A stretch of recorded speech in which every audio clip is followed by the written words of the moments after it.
Hey guys, it's the end of the year and I'm absolutely done. These are not my familiar surroundings. Actually, I'm at my parents' home. And first of all, I'm here to collect myself and review this year from my standpoint as a freelance creative. My year as a freelance motion designer and videographer was totally jam-packed. My clients sent me around the country to video shoot. It's the first time I climbed. It's impressive. Epic mountains. I'm here for a shooting job, the AMB 2018, and I did a lot of motion design stuff. But it was way too much. So much so that I always couldn't do what I started to love this year, YouTubing. Very often, I started to shoot very nice footage, but what ended up in not using them. Because I accepted some projects instead of finishing my YouTube videos. Of course, I have to pay my bills, but to a certain extent it was my fault not taking time for my YouTube videos. I could have easily rejected the projects. I know that's not always easy, but there are other couple of things that I could have done too. You might want to travel more, spend time with your family, or just relax, but what can you do as a freelancer to work less and do more what you love? Of course, you already love what you do when you do your living as a freelance creative, but come on, tight deadlines, nervous clients, multiple projects, sometimes stress exceeds the fun. I've been a motion design freelancer for 10 years now, and I figured out 5 ways for me to work less and have more free time. Hey, I'm Michael, I'm from Bavaria, Germany, and the next time I'm gonna say no to my clients.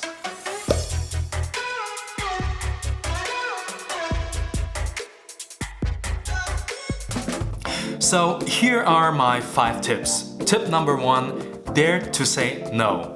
Well, the obvious situation where you might say no to a client is you are already working on multiple projects full-time. So when you accept one more project, you could endanger quality and on-time delivery of all of your projects. Of course, I would advise someone who just started freelancing to accept every project, even if it means to go to the very limit. Although I'm an established freelancer, it's always hard to say no to my clients. Is it a regular client you like and who desperately needs you? Or is it a request from a big-name company you've always been waiting for? Or you think, well, it's always good to have that extra money. Freelancing sometimes means to live in fear. When I say no, will I disappoint my client and they'll never ask me again? Or I'm gonna miss this very big opportunity? Or do I have enough savings to bridge difficult periods? I say, when you're good at what you do, you don't have to bother. As creatives, we are living in great times at the moment. Aside from traditional advertising, the need for social media stuff expanded the field.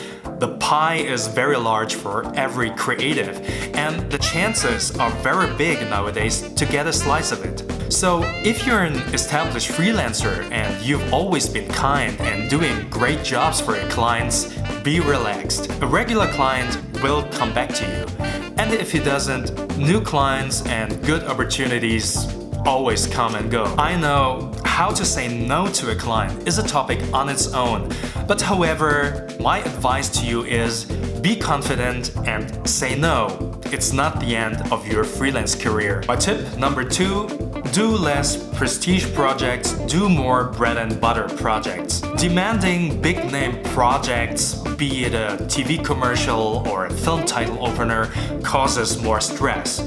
There is more pressure, especially when your client asks you to create something never seen before. And normally, never seen before things takes a lot of visual and technical research. And when it's technically demanding and unproven, especially when it comes to 3D animation, it takes a lot of time. The good thing about it is you can boost your portfolio with doing such projects, and your potential clients will be blown away, definitely. But being part of such projects always means you don't stop working.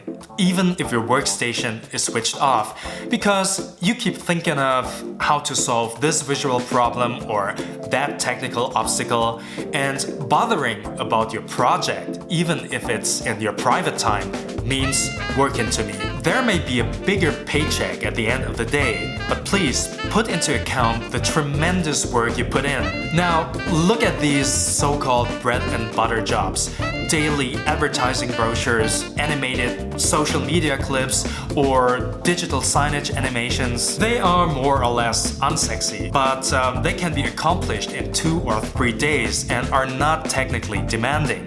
And let me tell you what, such projects are always profitable. So my tip to you is limit yourself doing such award-winning projects. It's good to have them in your showreel, but doing them permanently is less profitable and wastes your time. Better mix them with bread and butter jobs. Oh, I'm sorry guys, I didn't realize that it's getting darker now. I'm now lit by my laptop. Okay, my tip number 3, and this sounds harsh. Avoid working in agencies. When you're working at your client's office, and in most cases it's an agency, you appreciate the creative exchange with like-minded fellows. You are socializing instead of isolating yourself in your cave called home office. And aside from that, there is a short line communication with your creative director. But think of this, wasting time in subways and traffic jams when you get to work, or being distracted by agency staff that always wants to chit-chat with you, or being asked by a nervous project manager every 2 minutes, or all the internal troubles you have nothing to do with that causes you lots of stress and you can't escape from. My advice here is you can avoid all of this. You can save a lot of time. You can work more efficiently by staying in your home office. Of course, you have to be a bit more disciplined, but think of the positive side. You can work on multiple projects. So when you're waiting for feedback for the one project, you can continue working on the other project. Meanwhile, does your client allow this in his agency? I don't think so. Well, I think it's too dark now. I have to switch on the light. Looks better, but autofocus is not that good. And here comes tip number 4. Avoid clients that work in the same discipline and field as yours. What I mean is, when you are an editor, avoid working for a video production studio. Autofocus doesn't work. When you are a graphic designer, avoid working for a graphic design studio. And when you are a motion designer, do not work for a motion designer. My personal client priority order regarding saving time would be: number 1, direct client; number 2, agency; number 3, production or creative studio.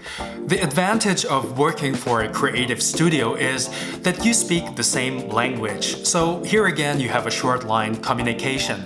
But the problem is that sometimes such kind of clients expect you to read their minds. As they are creatives too, they have a distinctive idea how things should look like. As long as you don't get a style frame or a storyboard, it's very hard to nail their idea, especially when you have to deal with creative egos. So there will be a lot of back and forths. As they use the same software, your client may tell you which technique to use, even if all roads lead to Rome. The worst case is that your client might think that you're incapable of realizing their idea. So my advice to you is choose a direct client or an agency over a production studio. And here comes my last tip, number 5. Listen to your gut feeling and not to my tips. What I mean is that you know best what is the best for you. Everyone has his own situation or problems or issues. YouTube is full of work-life balance tips. Some say it's about discipline, others say it's about time management, and others again say it's about organizing your day with a diary, bullet or something. Somehow they all make sense, but they don't consider your life details. What's your biorhythm? What kind of personality are you? Do you have a family? My advice to you here is trust your gut feeling. When you consider to accept a job, ask yourself, is it worth breaking your promise to go to Disneyland with your kid? I want to go to Disneyland! Or is it worth postponing your wedding? Or is it worth canceling your surf camp you've always been dreaming of? Don't follow my or others' tips dogmatically, just be inspired by them. Feel free to modify them to fit your needs. Pick out the tips that are best for you and create your own top 5 list. That's it for today, folks. If you feel I could give you useful information, please like my video and hit the subscribe button if you haven't already. See you next time.